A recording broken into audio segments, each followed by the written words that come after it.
Hello, everyone, and welcome to Uncivil Law, where, as always, we learn through the misfortunes of others. I am your host, Uncivil Law, a licensed attorney in Texas, Virginia, and before the United States Supreme Court, and we are here with your legal news roundup. All the legal news happening in your world so you might be better legally informed. For our case today, we take ourselves to an en banc decision by the Ninth Circuit Court of Appeals, reversing a decision from one of its panels relating to a woman wanting to sue a university for failing to protect her because the university allegedly knew about the things that were going on and didn't do enough to protect her under Title IX. So Title IX is a law that prohibits discrimination on the basis of sex in education. Can't discriminate on the basis of sex, whether it's women or men. And we've seen both women and men use this law successfully to argue for discrimination as it relates to sexual discrimination either way. Well, this case dealt with an interesting issue because the girl was initially denied the ability to sue, including by the Ninth Circuit, but asked for an en banc review, and the decision was to reverse and allow her lawsuit to go forward. So let's learn a little bit more about what she's suing for, what she says the university did know, and what they did to fail to protect her. Let's learn a little bit more about this. The Ninth Circuit Court of Appeals ruled on Monday that the Title IX lawsuit against the University of Arizona that was filed by a former student can move forward, reversing a decision by a previous three-judge panel. So basically, we've appealed from the Ninth Circuit to itself, which is something you can do. You can ask for reconsideration and ask for a decision by the entire circuit, although the entire circuit in the case of the Ninth Circuit is only half the circuit, but that's neither here nor there. You ask from a much wider panel of judges. So getting an en banc is pretty unusual. You don't normally get reversed. A lot of people want it. You don't normally get it, but this woman did. So she got the reversal by the Ninth Circuit from the Ninth Circuit and is allowed to go forward. Mackenzie Brown filed her lawsuit against the University of Arizona in 2017 after being assaulted in 2016 by a football player named Orlando Bradford, who later pled guilty to aggravated assault, domestic violence, and was expelled. So she was assaulted by one of the football players. How's the university responsible for this? Well, according to her, she says the university knew about 2 prior assaults committed by the guy, but didn't take actions to stop him from assaulting other students. So that would be the problem, right? They didn't do enough to protect her as a student at the university, and this assault was allowed to continue. And he was allowed to continue doing his thing, and the university didn't do enough to stop it. So their knowledge plus lack of action goes a long way to suggesting they might have some responsibility. So that's the idea. They knew and didn't stop it. So incidentally, by the way, this would be generally applicable to just a premise owner if you're of a business in general, although obviously the legal theory would be different. It wouldn't be Title IX. But the underlying idea would be the same, right? If you as a business and a business owner are aware of a hazard, whatever that hazard is, right? And you don't do enough to protect your customers from the hazard with knowledge of the hazard in place, that's a problem. You have opened your doors to the public at large saying, come in public, everyone's welcome here. Everyone, please shop at my store. I want you to come to my store. And if there's a dangerous thing that exists, whether that's due to defect in the property, there's a hole in the ground, unsafe conditions, unsafe whatever, and you don't do enough to protect your customer, then, you might have a premise liability problem. So it's a very similar theory, although it's rooted in a different legal thing rather than premise liability Title IX, but same idea. Right, you as the business owner, in this case, the University of Arizona, have a duty to ensure that there's no discrimination on the basis of sex, and you were aware of these things, and that caused harm to me on the basis of sex, so therefore you might have some liability. So those theories have some parallels in a generally applicable world. So if you're like, oh, the university shouldn't be responsible for this, well, they probably should be, and most businesses would be in a similar situation. In January of 2022, a 3-judge panel of the circuit court, which is normally, of course, how this is done. Normally when you go to the Court of Appeals, it's 3 judges, so that's typical. But they ruled against the student initially, saying the school did not control the context in which the assault occurred because it occurred off campus and therefore no liability. So like that would be like an idea that makes sense, right? Premise liability, what we were talking about a little bit earlier, right? You as a business owner have a duty to you have a duty to keep your premises safe from the public. And their theory is, wait a second, this occurred off the premises. So there's no premise liability by the comparable construction, right? So it's like, it didn't happen within my domain. But of course, universities are not just your typical business. They're a little bit different in how they operate. And also, the football team itself is part and parcel of the school. So it's part and parcel of the business, because the school is more than happy to take all that money from all those revenue of all those tickets of all those football games and otherwise get its claim and esteem from its football. So, the football team travels. So your liability kind of goes with the team because it's part and parcel of what you do. So again, extensions to standard premise liability law would sort of make sense by parallel construction.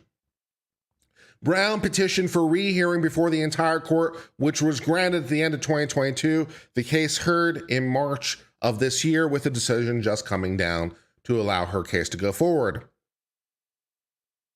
Writing for the majority, the judge issuing the decision argued the university did have control over the context in which the assault occurred because of prior knowledge of the assaults.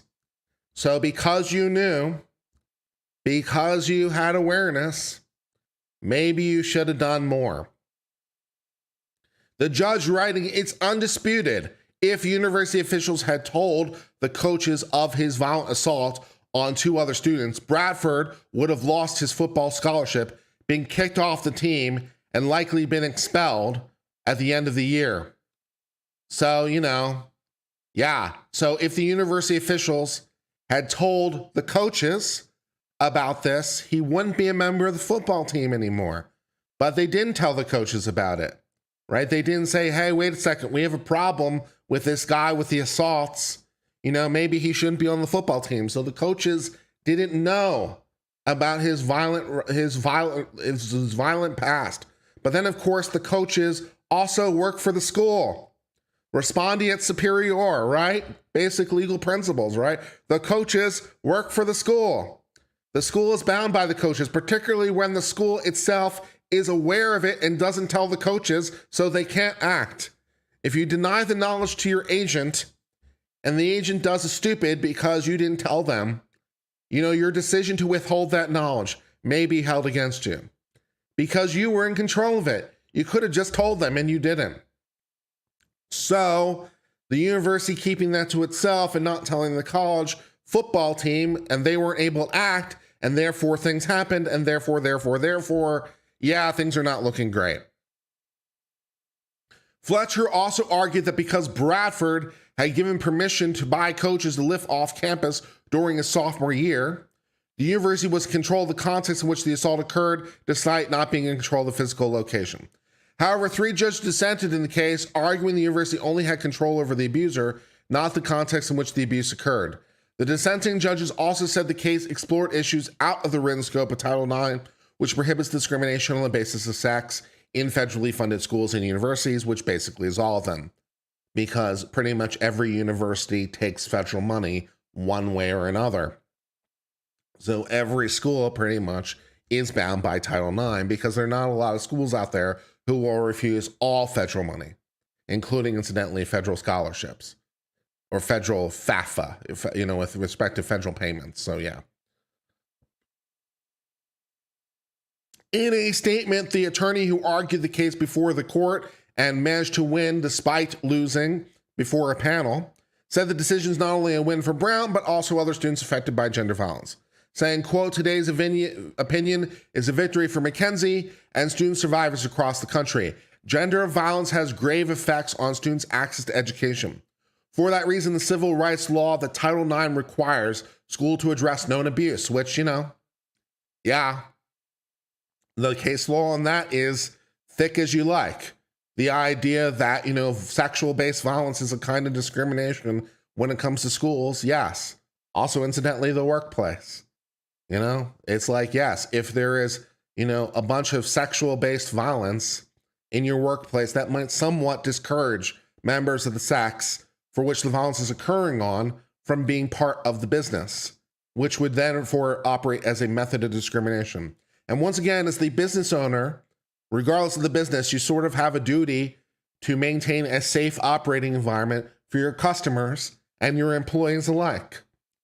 So, there's that. She goes on to say, as the Ninth Circuit explained today, a school's power to stop violence and its responsibility to do so doesn't stop at the campus boundary. Which, that makes logical sense too.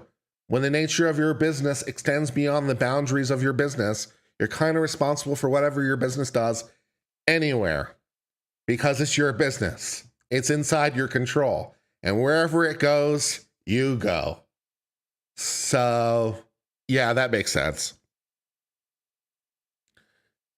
Shiwali Patel, the Director of Justice for Student Survivors and Senior Counsel at the National Women's Law Center, which filed a brief supporting Brown, said the case is significant for other cases of off-campus sexual assault, saying, quote, there are a lot of students living off campus and a lot of sexual assaults occurring off campus, and yet the impact on the student and their ability to feel safe on campus and learn is still there, which is logical. Just because it occurs off campus, if it's part and parcel of what you do, you might have some responsibility for that when it's within your knowledge and to the extent you have the ability to control. And the issue is here, they could have taken steps, right? There were things they could have done. So with respect to this person being on a football team, for example, those are something they could have done and they had the knowledge to do it and they just didn't do it. So that sort of makes logical sense. You can't just ignore a known risk like that. That's not something you can do. So it's so important that courts make clear, as they do in this case, Title IX requires a responsibility from the school and hold them accountable even if the assault occurs at an off-campus location.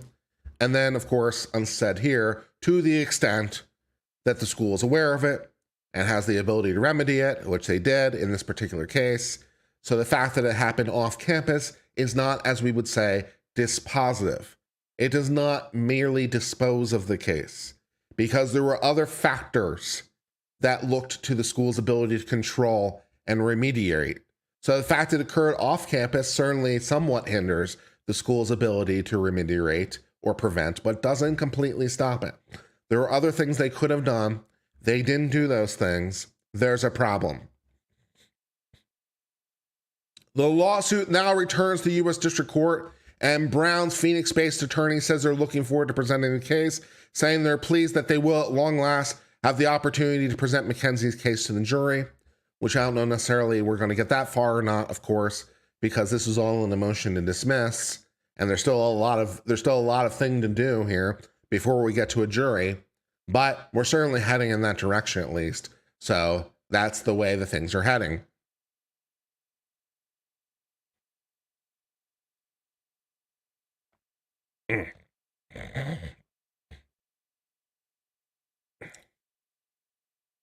Thus, that brings us to the end of this case coming out of the University of Arizona on a Title IX complaint, which basically boils down to, at its root core, hey, University of Arizona, you had knowledge of this particular person's abusive behavior towards women. Administration, you knew about that. You didn't tell the coaches of the football team about it. If you had, they would have expelled him. They would have kicked him off the team, and he wouldn't have been a threat. But because you withheld that knowledge, he continued to be a threat. You covered it up. You knew about it, and then bad things happened. That you had the knowledge that, with a little bit of foresight, there was a problem, and you didn't take remedial action that was within your control. So, yeah, I mean, that all makes sense. The University of Arizona is like, well, the assault actually occurred off campus. And the Ninth Circuit Court of Appeals en banc says, well, that isn't necessarily the end of the ball game. Yes, it happened off campus, but college football team, but you gave him permission to live off campus, but the administration knew about things and didn't take steps to correct it, and so forth and so on. So this lawsuit is allowed to continue, and that's what's happening, and that brings us to the end of discussion of this case.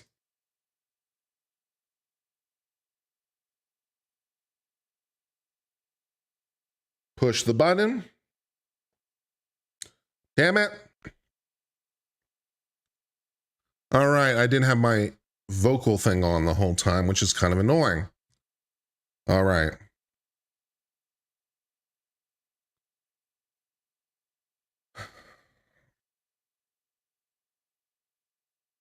Wheezy asks, how will this affect a bisexual abuser who abused all their partners of both genders? Good question. I don't know. I'm not sure. I don't know. I'd have to dig into it. That's a reasonable question. I'm not sure.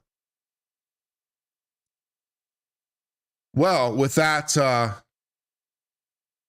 sort of question raised for the moment, I want to thank you very much and say thank you for being here. We appreciate every one of you who is part of the channel and helps this channel grow and develop and otherwise thrive. And we do appreciate every one of you who is here.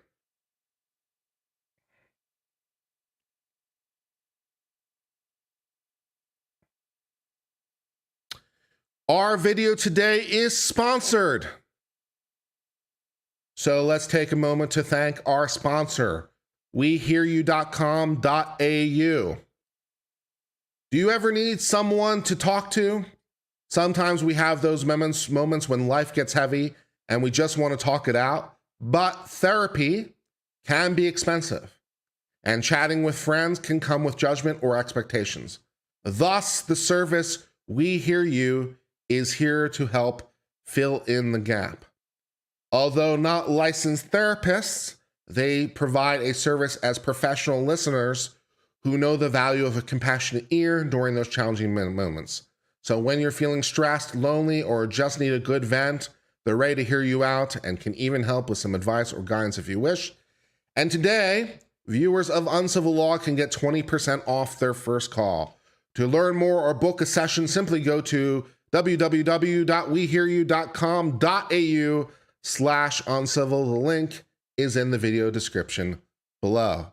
So there is an option for people who may, for whatever reason, not want to use a licensed therapist, may not want to use a medical doctor, and also may not want to talk to friends. So there's a service out there to provide a more a service to fill in that gap if you're interested in that kind of service. So we want to thank our sponsor, wehearyou.com.au, for their thoughtful sponsorship of this video. So, yay.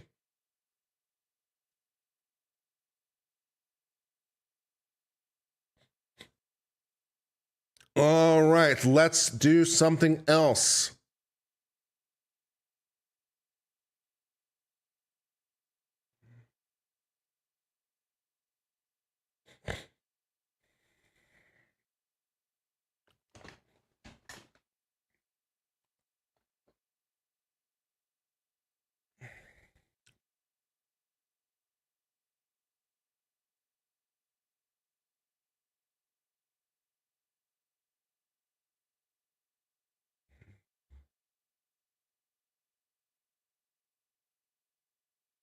Alex in chat says, does the service fall under medical privacy protection?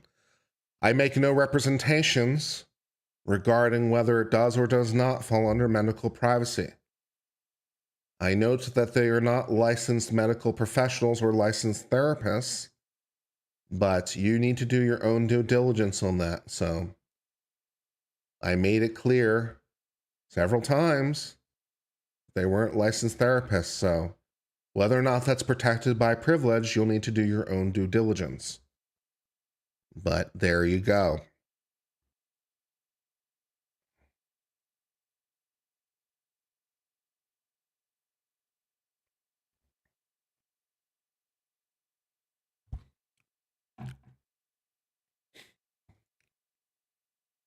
Alex says, I was less asking to know and more asking to inform. So you were trying to make a statement through a question? Okay. All right. Well, whatever. All right.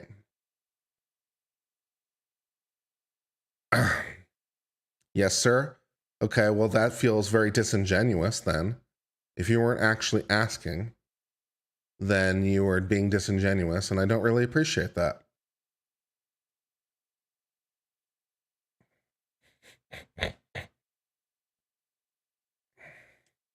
Or let me do it this way. Do you think I appreciate that?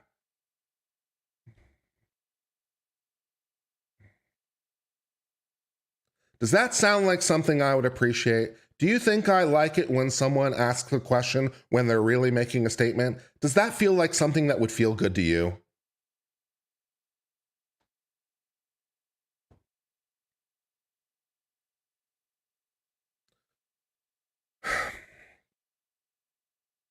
All right.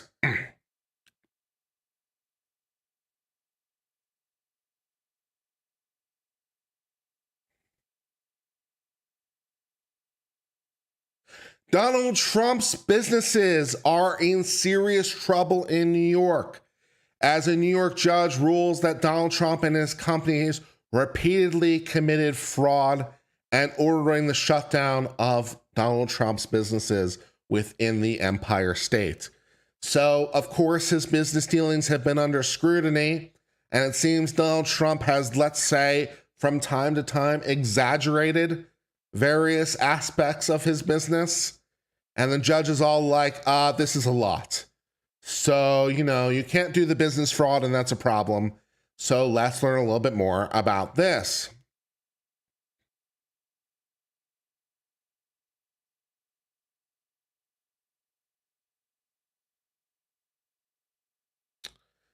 According to the New York judge, Donald Trump and his company repeatedly violated state fraud law. So, you can't have businesses if you're going to commit the fraud. The ruling came in response to a request by the New York Attorney General seeking judgment on one claim in a $250 million civil lawsuit, which is scheduled to go to trial on October the 2nd.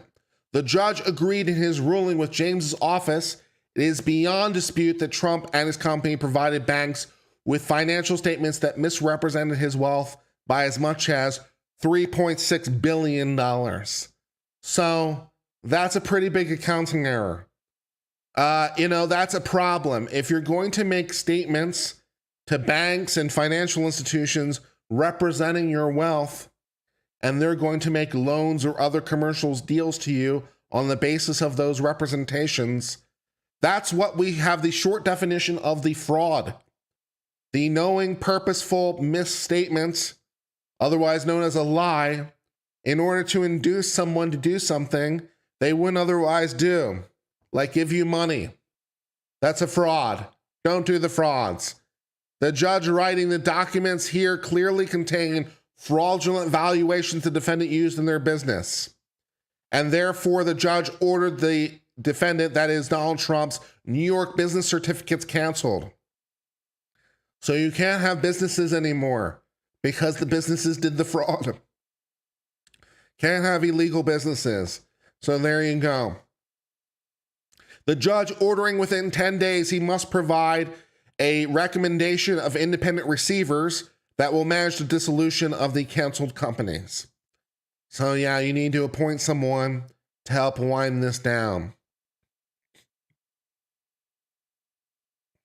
The Attorney General's office sued Trump, their sons, and the Trump Organization in September 2022, claiming they committed extensive fraud for more than a decade while seeking loans from banks. In addition to the $250 million penalty, the office is also seeking sanctions that would hamper the company's ability to do business in New York. Like, for example, you can't have, business licenses anymore.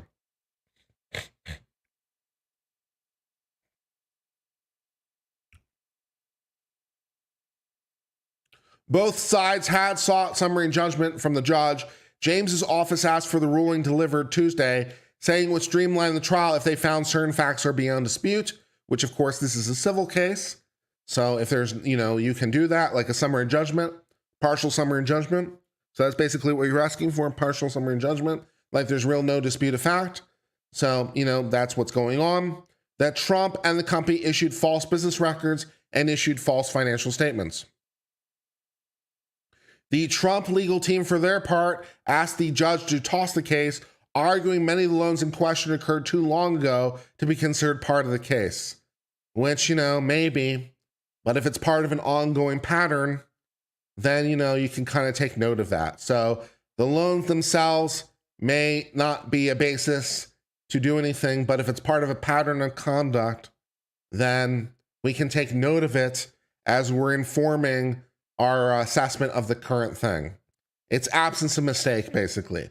We're not using it for the preponderance. We're using it to show absence of mistake or for other reasons.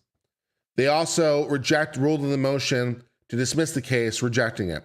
The upcoming trial now focuses on other allegations relating to falsification of business records, issuing false financial statements, insurance fraud, and conspiracy. The Trumps and their company have denied wrongdoing and accused James, a Democrat, of pursuing them for political reasons, which of course may also be true. Right? It may also, of course, be true that the Attorney General of New York is targeting Trump for political reasons. So that part may be true. But on the law, once you look into the thing, it's like, yeah, okay. In a statement issued Tuesday evening, a legal spokesperson for Trump's Save America PAC called the ruling fundamentally flawed at every level and said they would immediately appeal, which of course they're entitled to do. So we'll see how that goes. Saying, quote, "It's important to remember that Trump Organization is an American success story.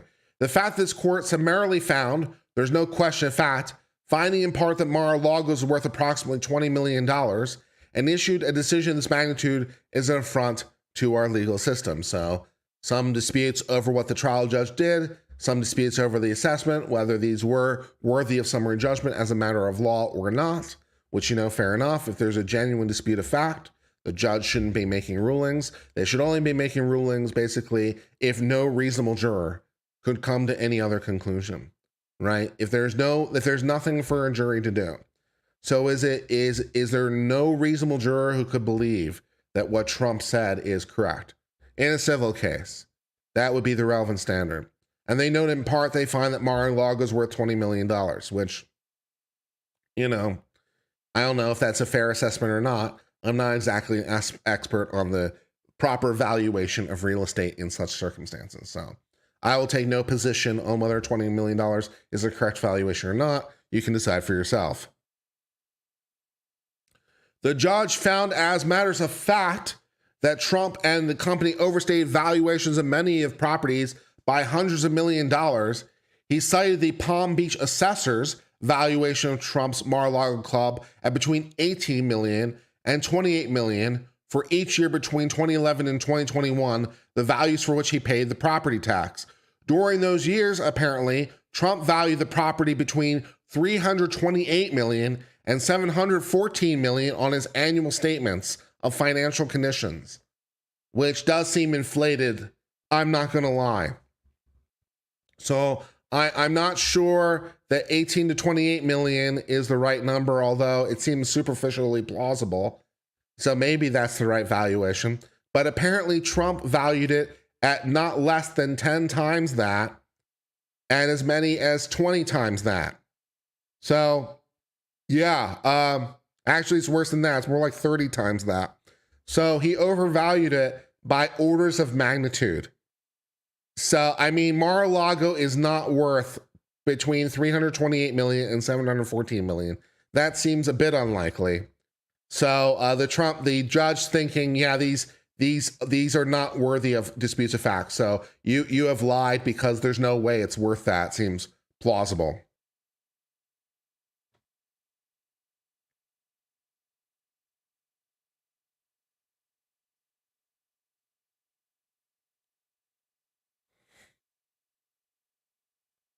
During arguments Friday related to the motion, a lawyer for James's office said Trump signed off on the statements of financial condition, portraying many properties he and his company owned as worth hundreds of millions more than the valuations of the appraisers that they had hired.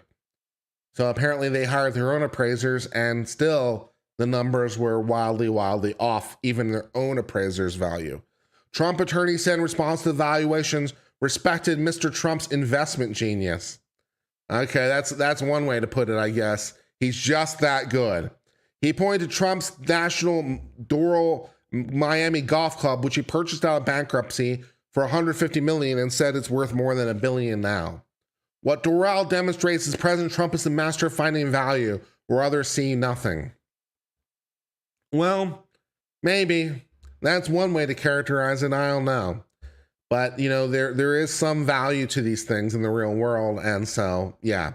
The judge gave indication he didn't buy the argument during the hearing, prepping the attorney with questions, interrupting at one point, raising his voice as he banged his fist on the bench, saying, quote, you cannot make false statements and use them in business. That's what the statute prohibits, which, yeah, you can't do that. That's just fraud, and fraud is bad. The judge also ruled Tuesday on a separate motion by the New York Attorney General seeking sanctions against Trump's legal team for repeatedly making arguments the judge and other courts had already rejected, asking the judge to impose a fine of $20,000. So you can't make frivolous arguments is the idea. These arguments have already been rejected, therefore they're frivolous, therefore you can't make them anymore. So, there is a res judicata problem. So perhaps they've been arguing things that have already been decided contra.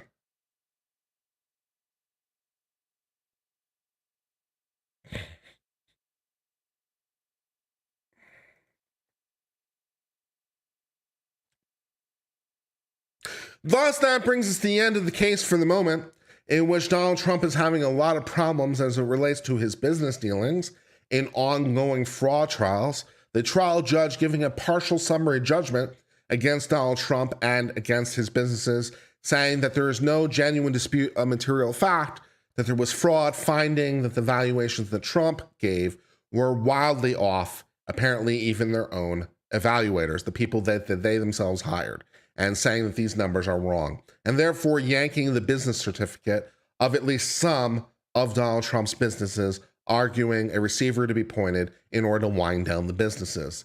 So that's what's going on. Obviously, Donald Trump will appeal on all those grounds, and also the issuance of the summary judgment. So this is by no means over. So there will be further fights, but Donald Trump hasn't lost the battle for the moment. And that is the end of the discussion of this case. Change the background. Push the button. Yeah. All right, let's see what else we got.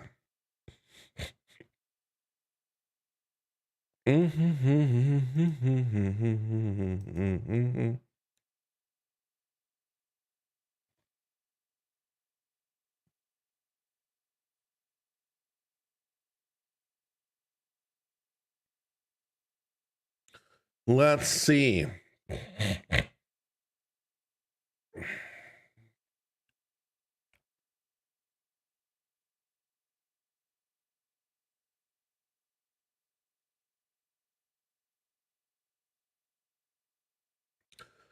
All right.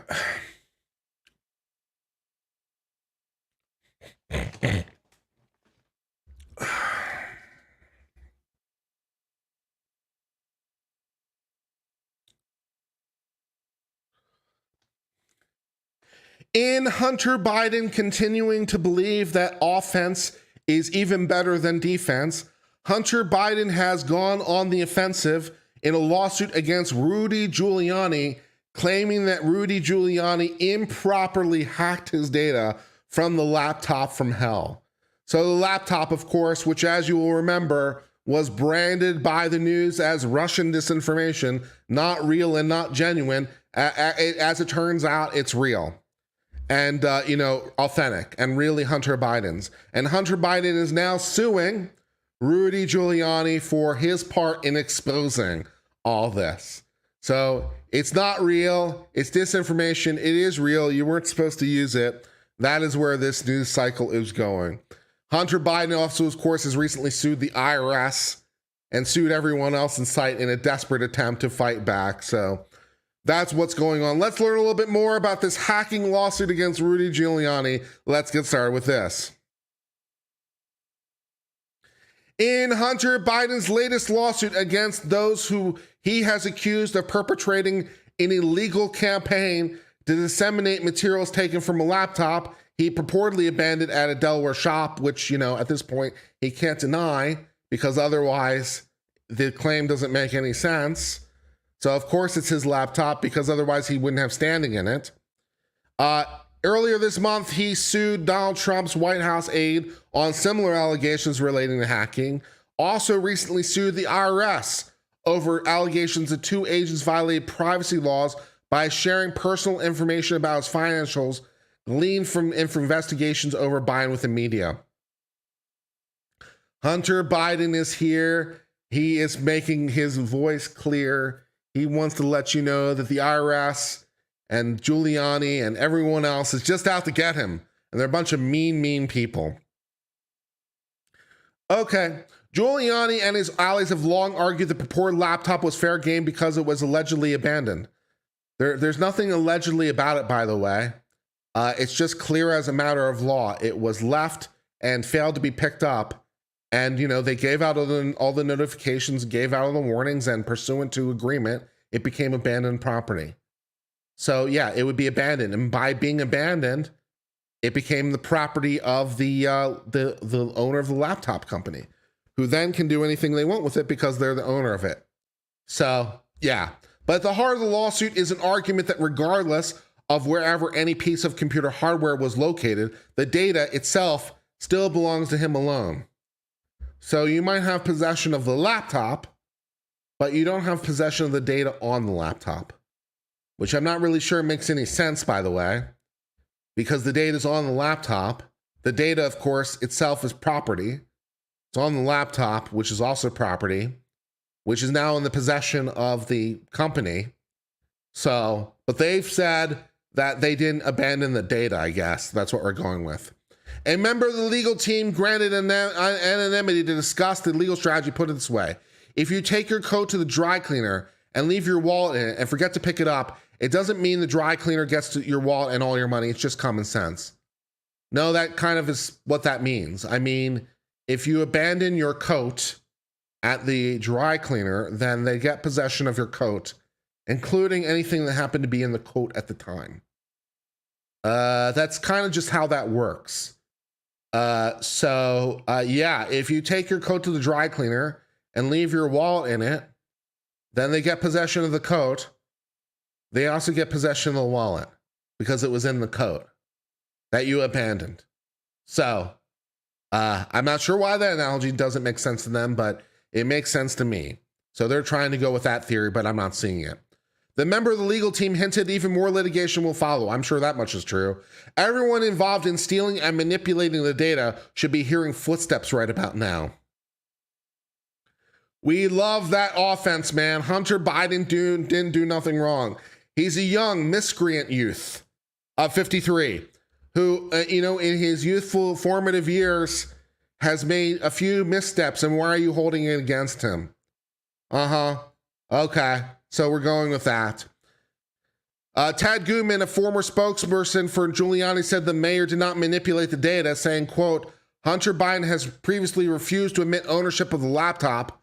I'm not surprised he's now falsely claiming the laptop hard drive was manipulated by Giuliani, considering the evidence, which, I don't think so. That doesn't make sense. Also, you can't claim it's manipulated if you don't claim ownership of the laptop. So I guess the laptop is now Hunter Biden's, at least according to Hunter Biden. So that's fun. The material that Trump allies have called the laptop from hell, which, a little bit for the Biden team, has fueled Republican lawmakers' enthusiasm for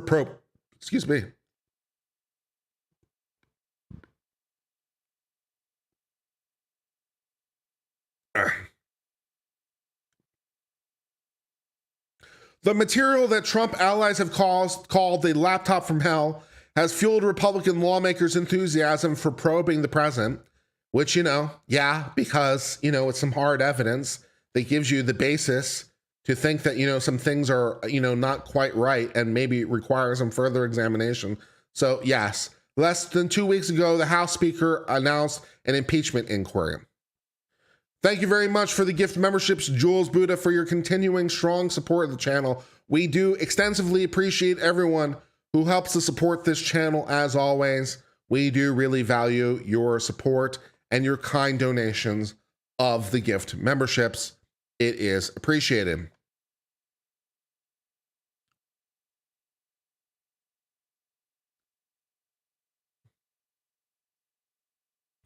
For Giuliani, of course, the lawsuit is the latest in a long string of civil and criminal legal fights that have led to legal bills and a crowded calendar. Giuliani is facing many problems on many fronts. On the law, this is not one of them, though. This lawsuit is lame. But yes, Giuliani is facing more potent threats in other lawsuits and other issues. So Giuliani has problems. This isn't one of them. I have 99 problems, but a laptop ain't one. Hit me. A federal judge recently found him liable for defaming 2 Georgia election workers and scheduled a December 11th trial to determine what he'll pay him. He's been indicted alongside Trump in Fulton County, which, is not going great. Also named as an unnamed co-conspirator in Trump's criminal case in Washington, D.C., also related to the 2020 election. And of course, it's been sued by former employees for workplace misconduct. So facing many, many problems, so many, many issues. Also recently, Costello himself sued Giuliani to recover more than $1 million in unpaid legal bills. So perhaps somewhat like Trump himself, Giuliani apparently not so good at paying the bills. All I have to say to this is that if you're either of these guys' lawyers, get the retainer up front and make it big. Get a big ass retainer. Like if Trump wants me as his lawyer, he's going to have to give me several $1 million in cash up front. I am not playing this game. I am not playing this game, right? Where we're going to bill you on the back end. How about you give me, I don't even know what a fair retainer would be for Trump at this point. $5 million, $10 million for all his cases and all their legal complexity. How about you just write me a check with zeros and I'll decide when we stop? Because that's about how well it goes, apparently getting collection from these guys. Get the money up front, man. Throughout the lawsuit, Biden seeks to cast doubt on authenticity of the purported contents of the laptop, emphasizing that Giuliani and Costello have only claimed to have received hard drive containing contents of the laptops, saying, quote, that Biden data was manipulated, altered, and damaged before it was copied and sent to defendants, which, okay. And defendants' illegal hacking and tampering has involved further allegation and damage to a degree it's presently unknown. Biden's attorneys wrote. Sure, it's all manipulated data. It's all just fabricated data. I don't really buy that, to be honest. I'm not really feeling the fabrication, but okay. I mean, you guys have said that the laptop wasn't even real. So you're claiming that the data is manipulated. Stretches credulity because you previously said this laptop isn't even real. It's Russian disinformation. None of this is true. It's all one big conspiracy.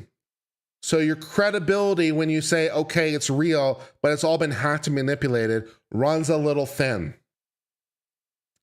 I don't believe you. I don't believe you that it's all hacked and manipulated. I think you're lying to me. Just taking notes.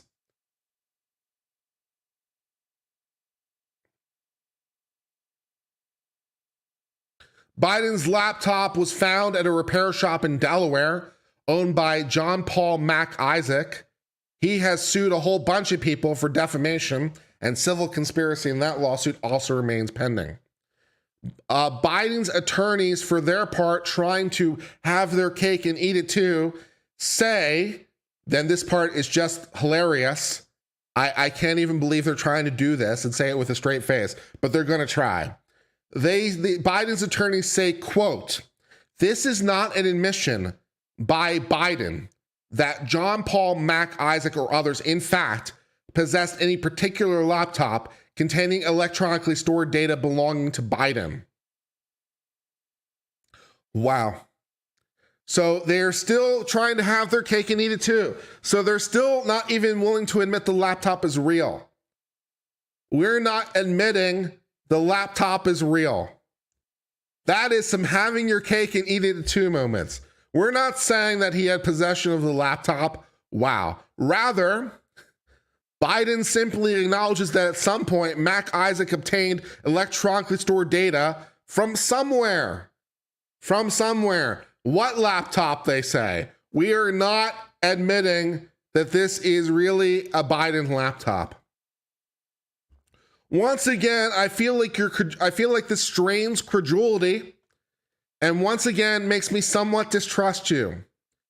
You're saying that it's not the laptop, it's not a real laptop. He just obtained information from somewhere and or fabricated and or manipulated it. Okay. Sure. That sounds plausible. The lawsuit also points to numerous public statements by Giuliani and Costello in which they describe accessing Biden's data via the hard drive. In those statements, they describe scrutinizing thousands of emails, financial records, and personal photos. Yeah. Biden is seeking monetary damages from Giuliani, his business, and Costello, as well as other unnamed defendants who we say may be added later to the lawsuit, also seeking an injunction that would bar Giuliani from any further access of Biden's data from any property they may or may not have obtained that may or may not have belonged to Biden. Wow. I mean, you got to admire Biden's lawyers at some level. It's like Hunter Biden's lawyers are really trying to have it all. They are really trying to have it all at the same time. I think they're running into problems, but you know, who am I to say? All right, let's wrap this up.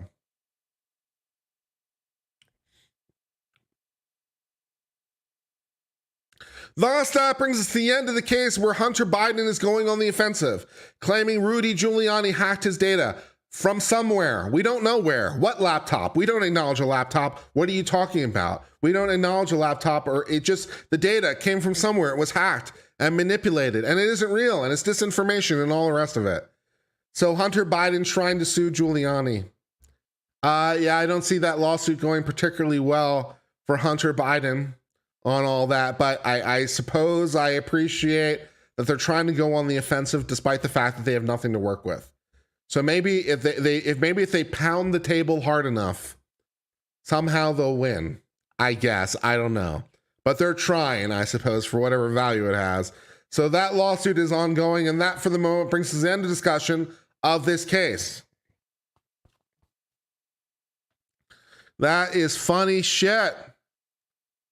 That is just funny shit, guys. Push the button. Yeah. All right.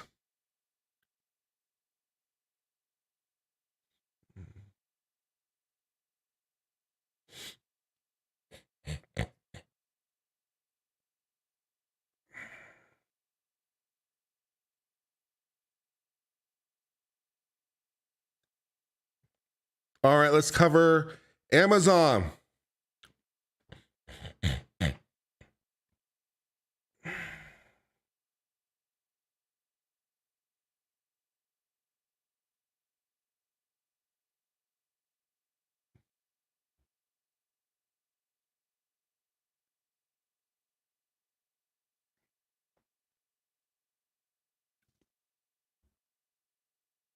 God damn it.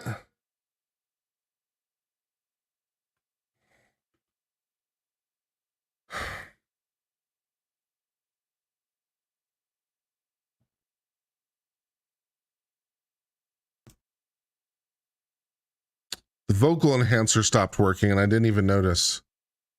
God damn it. I hate it when that happens. It just stops working. Pisses me off. Gets under my skin.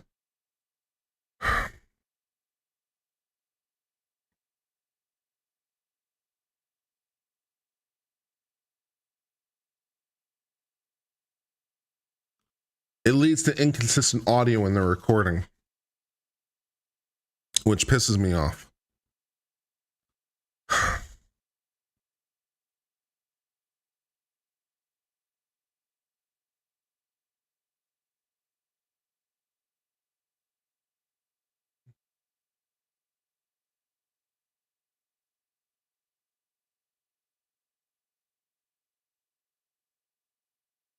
Jim says that 2 separate 2-acre empty lots are valued at 150 and 200 million. That seems implausible. An empty 2-acre lot is valued at $150 million. I don't believe it.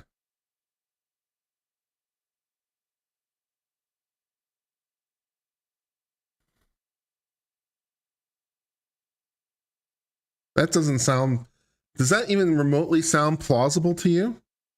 An empty 2-acre lot is $150 million. That doesn't sound right. Like even a little bit. Where is this land? Like, you know, yeah, that doesn't sound right. Please pull up Zillow and look at Mar-a-Lago. Tell me if you think the price is accurate. I have no basis to form an opinion. I'm not a real estate guy. I don't know. Saying a completely empty piece of land is worth 150 million strikes me as absurd, though. So I'm not in a position to evaluate the worth of Mar-a-Lago. That doesn't sound right. Just look at the house next door. I'm not an expert. I can't possibly evaluate this. You're asking the wrong person. I'm in no better position to answer this question than anyone else. I'm not an expert on land value. I know what I know and I know what I don't know. I don't know what real estate is worth, except to the extent that you say 2 acres is worth 150 million, which sounds cuckoo for Cocoa Puffs. Unless like it is somehow like the last piece of a puzzle that's gonna like somehow be the, you know, culmination of some grand property something. So it's like the critical last 2 acres maybe, but say, okay, 2 acres is worth $150 million seems absurd. Otherwise, I don't have any, I'm not in a position to evaluate the property. I'm not an expert. Also, yeah, I'm not sure I trust Zillow also.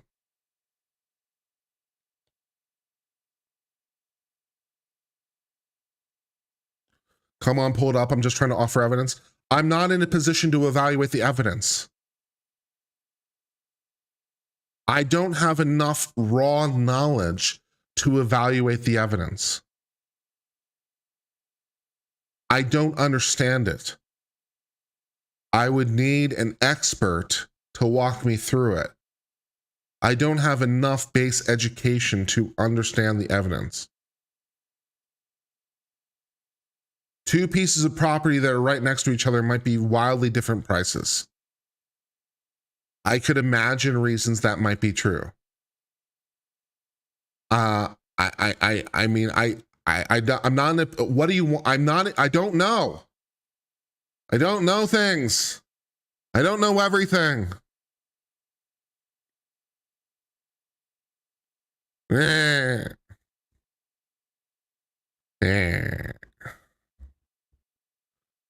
I'm not going to do it, Alex. I'm not going to pull it up and look at it. I'm not going to do it. No. No. Great. Moving on.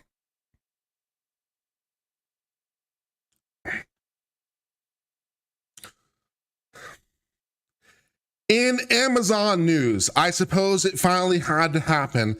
Amazon is being sued for antitrust, claiming that Amazon's managing to worm its way into every aspect of our lives and become the de facto shipping choice and shopping choice for so many people. You know, maybe that's a problem, that they've engaged in anti-competitive behavior. So it was bound to happen eventually.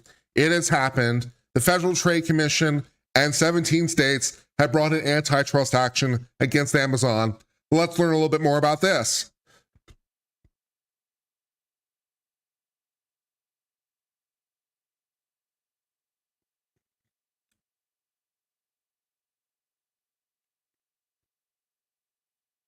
A long anticipated government antitrust lawsuit against Amazon was filed on Tuesday.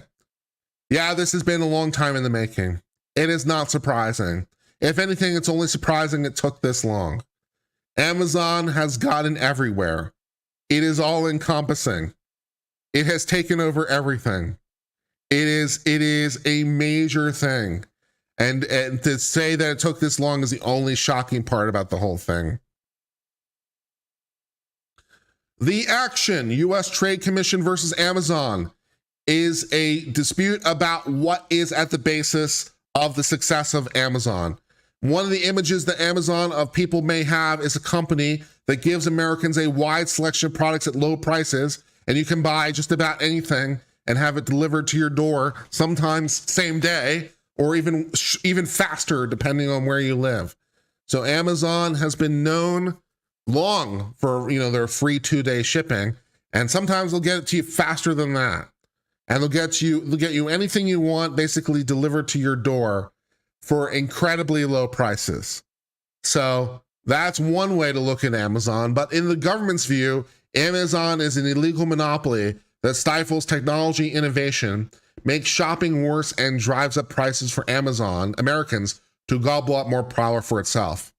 Which, yeah. In other words, the government now claims Amazon cheated its way into becoming the American home.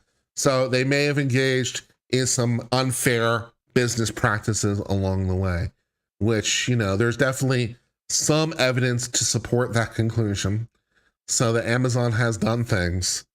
My particular favorite one that they did, although they scaled back from it and decided not to do it, they initially were going to charge third-party people who didn't use Amazon's internal fulfillment services an extra 2 to 3% for not using their services, which is pretty anti-competitive, right? That might be my most favorite one recently. It's like, okay, hey, third-party people that are fulfilled through Amazon, we're going to charge you an extra 2 to 3% for not using Amazon's fulfillment services.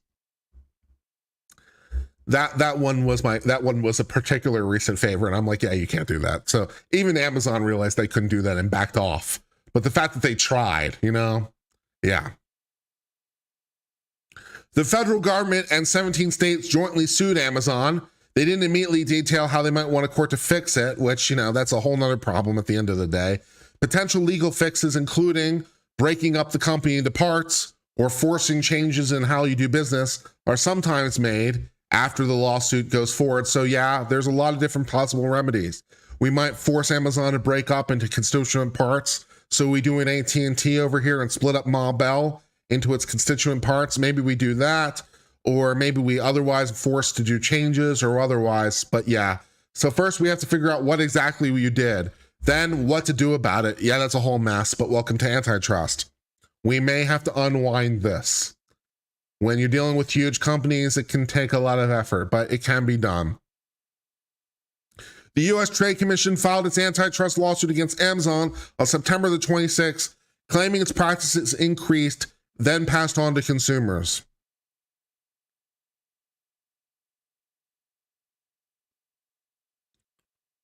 Amazon has said the government has a warped interpretation of American laws, and the lawsuit threatens to hurt Americans, which, is pretty much what you would expect them to say.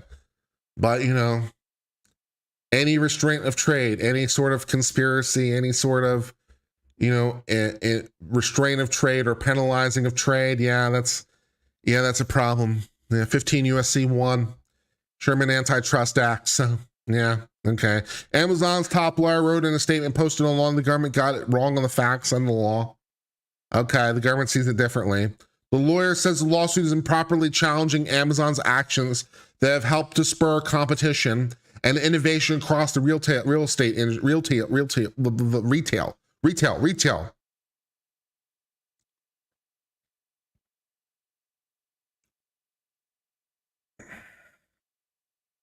The lawyer for Amazon, for their part, said the lawsuit is improperly challenging Amazon's actions that have helped spur competition and innovation across the retail industry and have produced greater selection, lower prices, and faster delivery speed for Amazon's customers and greater opportunities for many businesses that sell in the store.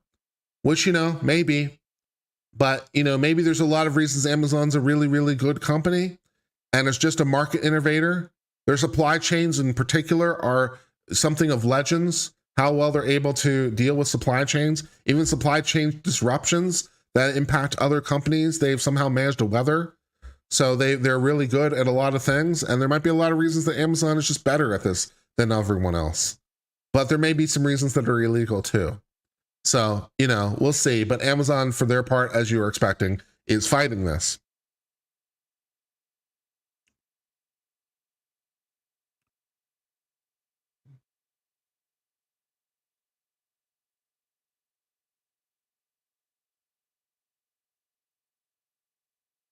So to properly understand this lawsuit, it helps to understand a little bit about how Amazon's business work, which is a hybrid of different kinds of businesses. So that was one of the reasons it makes it particularly complex. So they're partly an online store like Target, where they're all integrated and, their products are run by Amazon and everything's Amazon and they run the storefronts, and also partly sort of a flea market where anyone can open up a shop and sell through the platform of Amazon.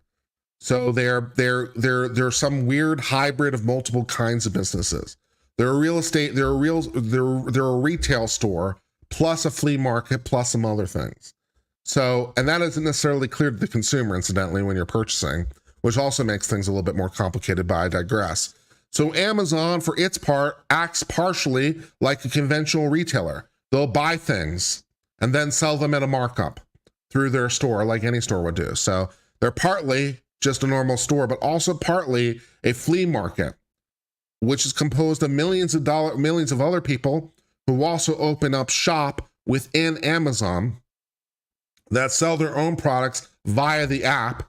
And in some cases, Amazon really doesn't have any part of that transaction except being the storefront. So sometimes the product is manufactured, possessed by, transported by, sold by, mailed by an independent third party, and Amazon's kind of not really part of this transaction, except to the extent they're the one providing the finding service. So they're acting as a middleman, sort of, to help connect the two customers. But also that isn't necessarily clear to the customer when things are Amazon and when things are not, which also might be a problem. Most shoppers may not notice or care whether they're buying from Amazon, from the conventional store, or buying from a flea market. Buying from either looks more or less the same to a shopper, which also might be an unfair aspect of the business. That Amazon isn't making clear which is which. And so maybe people would care, but Amazon doesn't necessarily make it super duper clear. But this hybrid marketplace, either way, is at the heart of the government claims that Amazon broke the law.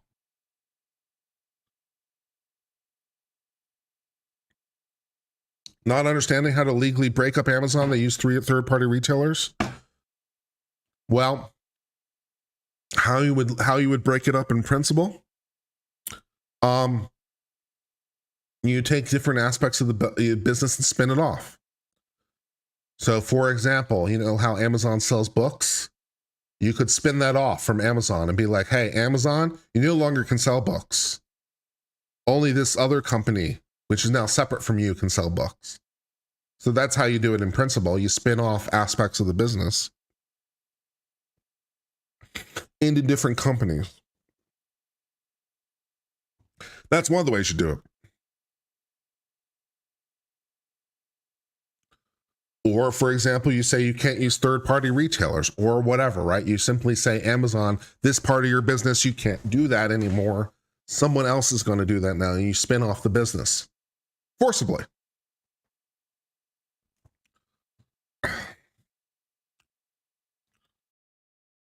Check 1 2, check 1 2, 1 2 1 2. Yeah. For the US government's part, the US government is alleging that Amazon uses an interconnected set of illegal actions to strong-arm marketplace sellers in ways that drive up prices. For example, the US government notes that if companies that sell products on Amazon want to charge lower prices on websites or other retail stores, the company makes it nearly impossible for shoppers to find or buy their products on Amazon. So if, they try to sell it for a lower price somewhere else, Amazon won't really let them onto Amazon store, which could be viewed as anti-competitive. Because, it's like you have to do the lowest price here as opposed to doing it somewhere else. So it's like, and there might be reasons that they might want to charge a lower price somewhere else, but Amazon isn't letting them. And that might be an illegal restraint on trade by preventing someone from doing business with other businesses on more favorable terms. It's like, you can't prevent me from doing things on more favorable terms, but they're trying to prevent them. So that's a problem. In response to the lawsuit, Amazon said businesses that sell products on shopping sites set their own products independently. And like other retailers, it gives product sellers information to help them offer competitive prices. Yeah, what is in the nature of that help is going to go a really long way towards the whole thing. The government says as a result of all this, other stores can't compete on price, and Americans pay higher prices than they would otherwise because stores aren't allowed to offer it for less somewhere else, which they maybe would want to, but they can't. And Amazon is preventing other businesses from potentially undercutting them, which might be illegal by preventing them from being undercut. It's like you can't interfere with someone else's business in this way. The lawsuit also alleges that Amazon coerces merchants to pay for add-on services such as storing their products in Amazon warehouses, shipping their orders using Amazon delivery services, which we covered that a little bit earlier, with the 2-3% fee.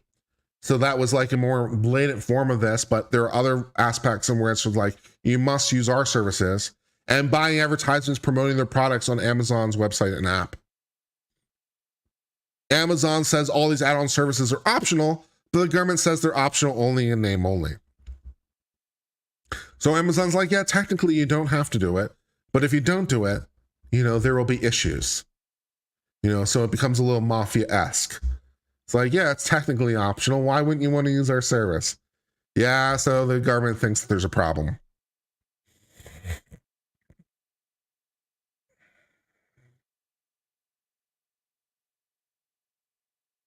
Raphael apparently doesn't understand the issue.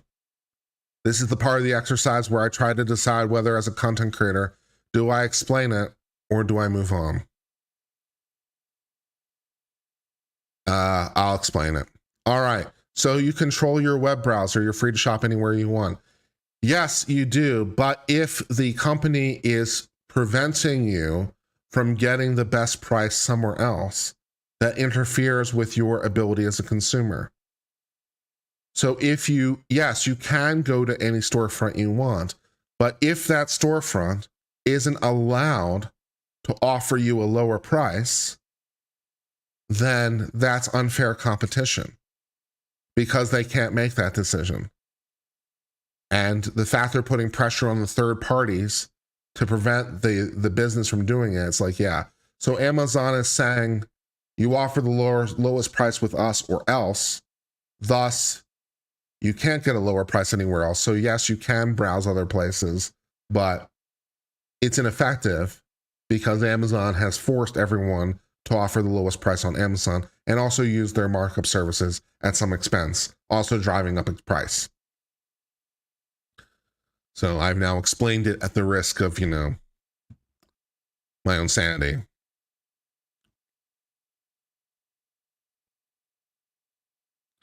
Amazon charges marketplace businesses a sale commission of 15% of the total price of the product, but because various other fees the government says aren't really optional, the company typically keeps even more for itself than 50% of the total product price.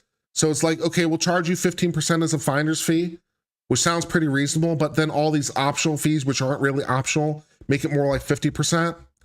And so they're somewhat, undercutting the profit advantage from companies that want to do business with them. Amazon's ability to profit.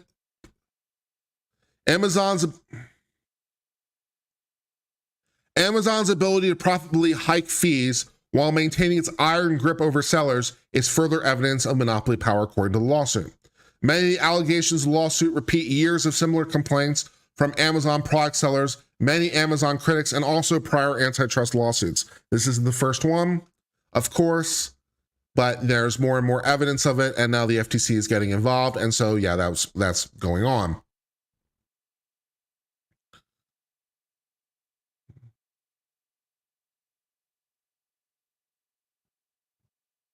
A lawsuit like this will probably take years to resolve. That much is true. This is going to take a long time. 5 to 10 years probably. Antitrust can be painful. It takes a lot because you have to go through a lot of discovery. Can you imagine how much discovery there is when it comes to Amazon? And you start looking through Amazon's books? That's a lot of data. It takes some time. Of course, there's some possibility that the case might be dropped or dismissed or settled, although, I'm not sure about any of that. It's also possible the court could force Amazon to change how shopping works in the site in ways that are hard to predict right now, because how you deal with this on the remedy side and fix it, well, first of all, you have to understand what the problem is, which is going to take 5 years to figure out bare minimum. And then you're going to spend a lot of time trying to figure out what to do about it, which could be potentially anything, including breaking up the company into its constituent parts, or at least partially, forcing the spin-off of Amazon Books, forcing the spin-off of Amazon Pharmacy, forcing the spin-off of whatever, as we try to figure out what we're going to do about this. Yeah, that's a long way in the future, but it can be a lot of different things. And of course, the ultimate culmination of this was probably AT&T, where AT&T was broken up into all the baby bells, quite famously. So we took AT&T, which at the time was a monopoly and a monolith company, and broke them up into, I don't even remember how many sub companies it was. It was like 300 or 400 smaller companies. It was a lot. AT&T got broken up hard. So yeah, no, there's a lot of potential repercussions from this. So we'll see how it goes. It's also, of course, possible Amazon could win. And, there's also a lot of things that could happen between now and then. No matter the outcome of the case, global government's doubts about big tech are changing how companies operate or forcing them to spend money dealing with regulation.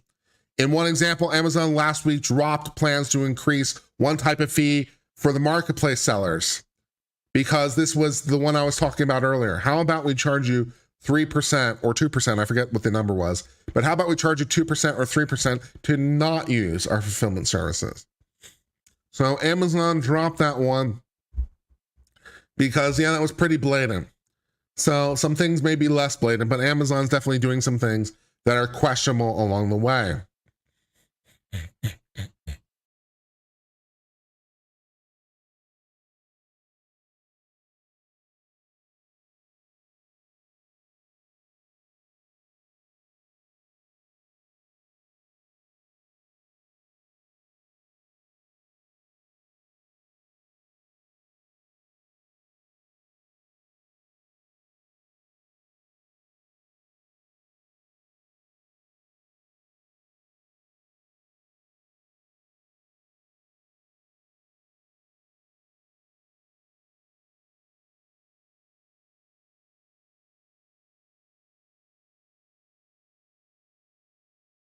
Okay.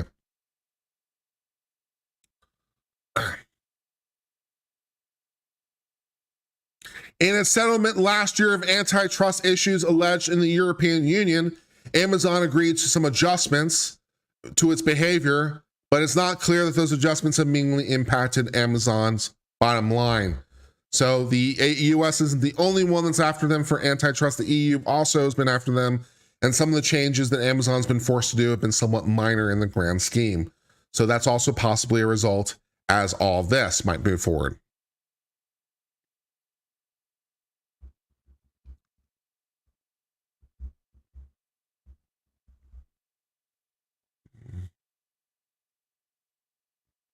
All right. That's enough of that.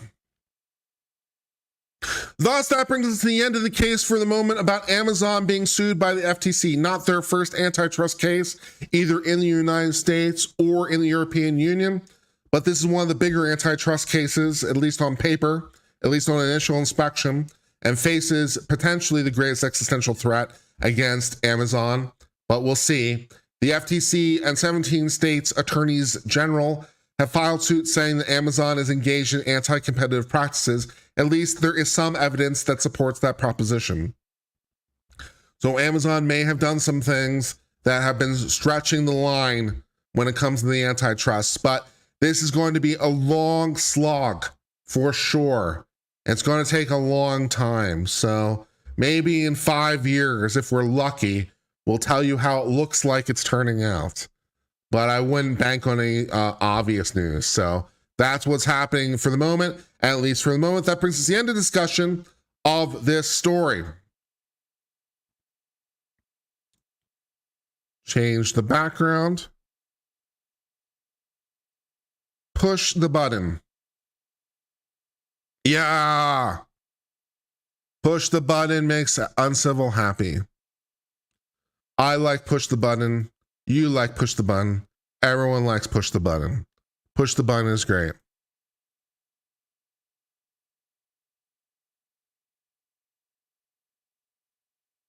Just another friendly shout out to our sponsor, wehearyou.com.au, a non-therapeutic service if you want to talk about your problems with someone who just wants to listen. So if you don't want to use a psychiatrist or a therapist or another medically certified professional, and you also don't want to talk to your friends, a company has a solution for you.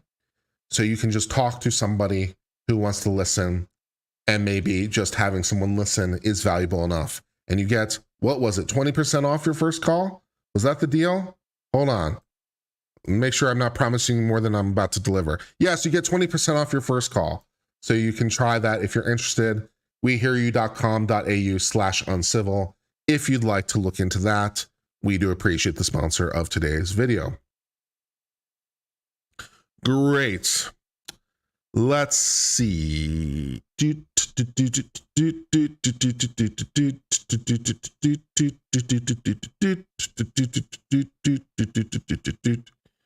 I don't know if they're hiring Lazy Boy. You'd have to contact them.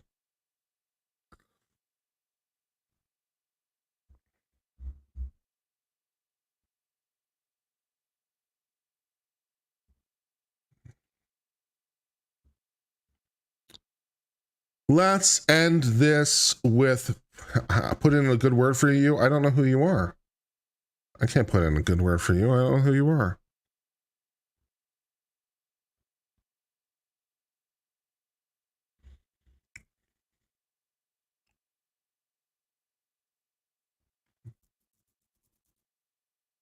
Mm-hmm.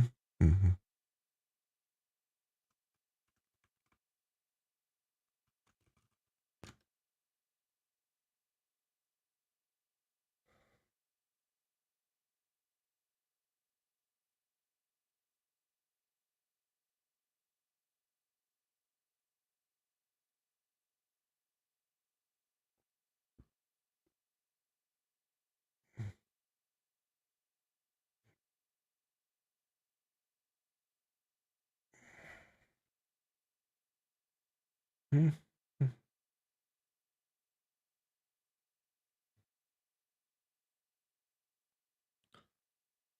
All right, let's see. What else do we want to do today?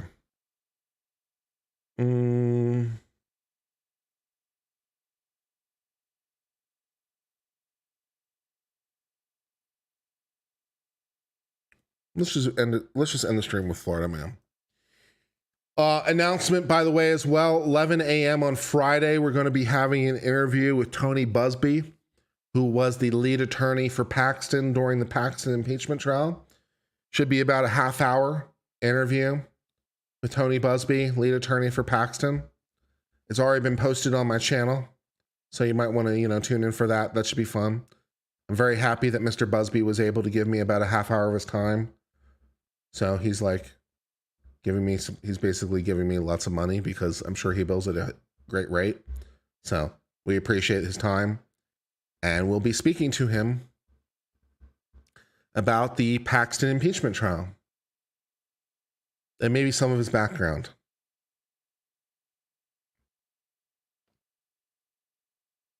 And maybe asking him for a job. We'll see.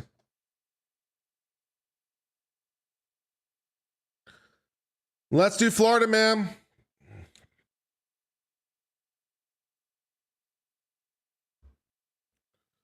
Brandon Lesko says, can I drop a plug in here? Sure, why not? Thank you for the $100 super chat. What would you like to drop a plug for, other than Uncivil Law being just brilliant and wonderful? And thank you, by the way, for your kind super chat. It's very thoughtful. I've appreciated your support in the past, and I very much appreciate your support now. Thank you very much. So what would you like to drop a plug for, other than Uncivil Law's continued brilliance? Give him a type. Oh, by the way, you can't post a link, because no one can post a link except, mods. But you can describe it, or whatever. So what would you like to tell us about?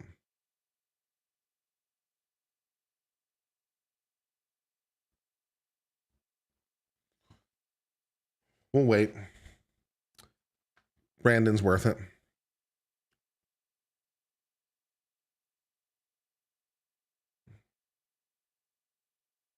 Thank you for the 20 new members today as well. We appreciate everyone who supports the channel, as always.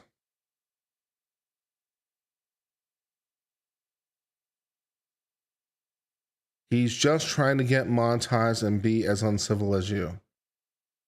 You want me to promote another person's channel? Okay. Whose channel are we promoting today?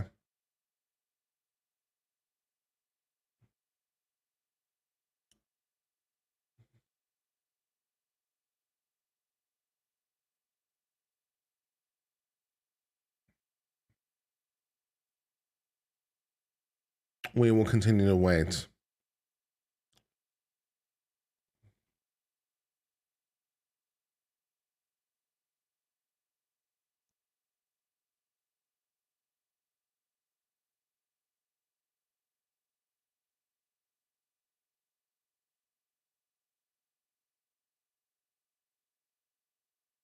The Broken Baker. Okay. Well, there's a channel for you if you'd like to check out The Broken Baker. I don't know anything about the channel The Broken Baker, but if you're interested, there you go. Thank you, Brandon, for the $100 super chat. It's appreciated.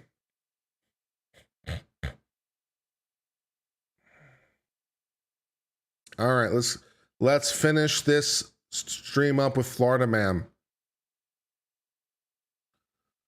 For today's Florida Man, roaming chickens in our streets.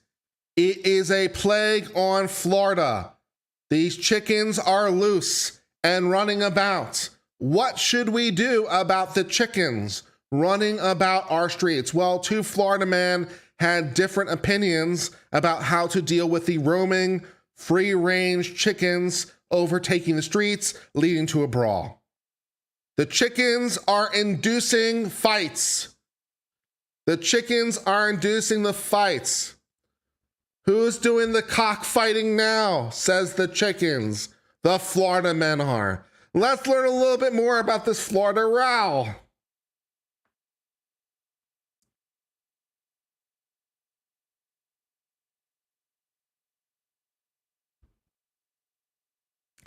Two Fort Myers Beach residents were taken into custody Friday after a fight broke out about the stray chickens. The chickens aren't supposed to be on the streets.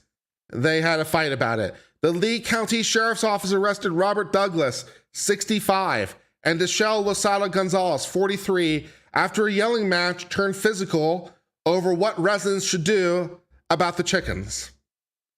The chickens are a menace, but there is disagreement about how to handle the chickens, and fisticuffs were on the menu today.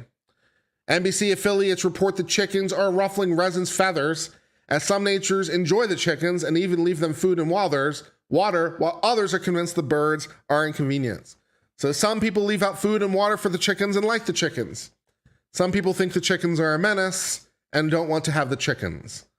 There is a dispute over how we should handle the chickens in Fort Myer. The sheriff's office confirmed in news the confrontation between the men was about the chickens. In a video after the altercation, domestic animal services can be seen taking 3 chickens away. 3 chickens, however, remain roaming the streets. So also under arrest are 3 chickens. Unclear if the chickens are being charged with conspiracy or as accessories or perhaps solicitation because they encourage it, or perhaps, they're being charged with incitement. Maybe their clucking noises were egging them on. Also, the chickens have been arrested. So unclear whether or not they've invoked their right to remain silent and who will defend them in the court case. One of the men involved in the fight initially recorded the altercation, but the video was cut short as the other individual slapped the phone out of his hand. A bystander caught the rest of the brawl from their phone, showing the man rolling on top of each other on the ground. Super duper. They're handling it like true professionals. Barraza and Gonzalez were arrested and charged with 1 count of misdemeanor battery. Arrest records indicate that Barraza was released on $1,500 bond. Gonzalez was released but had no bond set. So fun.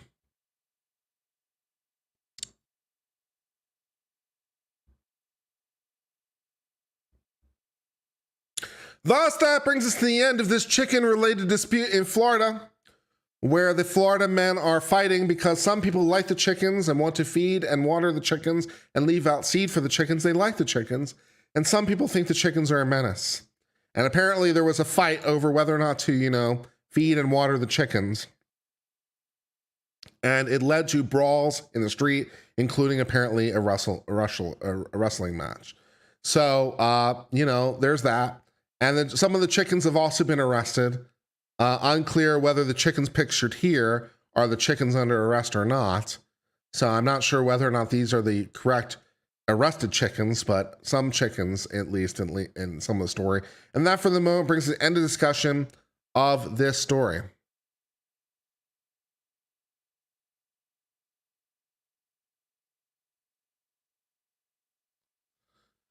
I appreciate, Brandon, that you want to help out the channel, and we do appreciate your support. If you care, by the way, the workouts have been going well. Thank you, Sandy, for the $5. The workouts have been going well.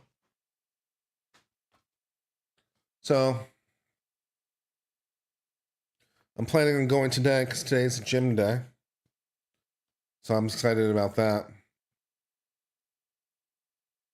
Gators would solve the what to do with the chicken issue? Probably. Probably that's true.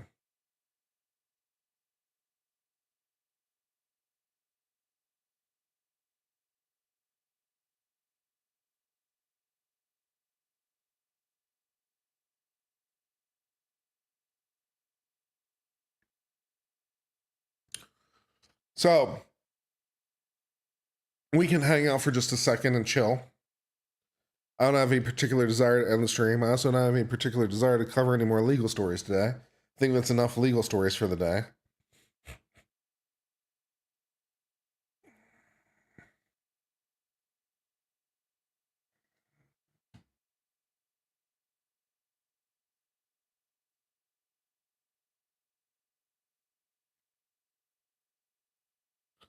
See what's going on.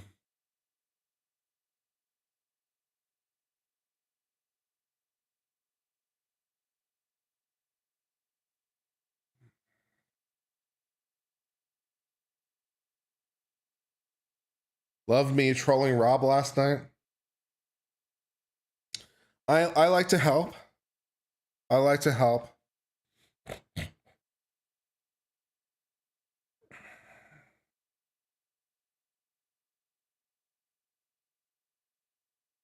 The broken baker was talking about me? Okay, noted.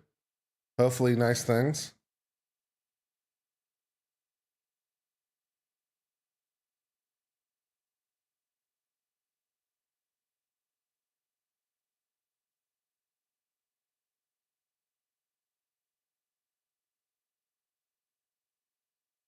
All right, I'm going to go ahead and end the stream for now. I think that's enough. And I will see you tomorrow and go from there. All right. Bye for now.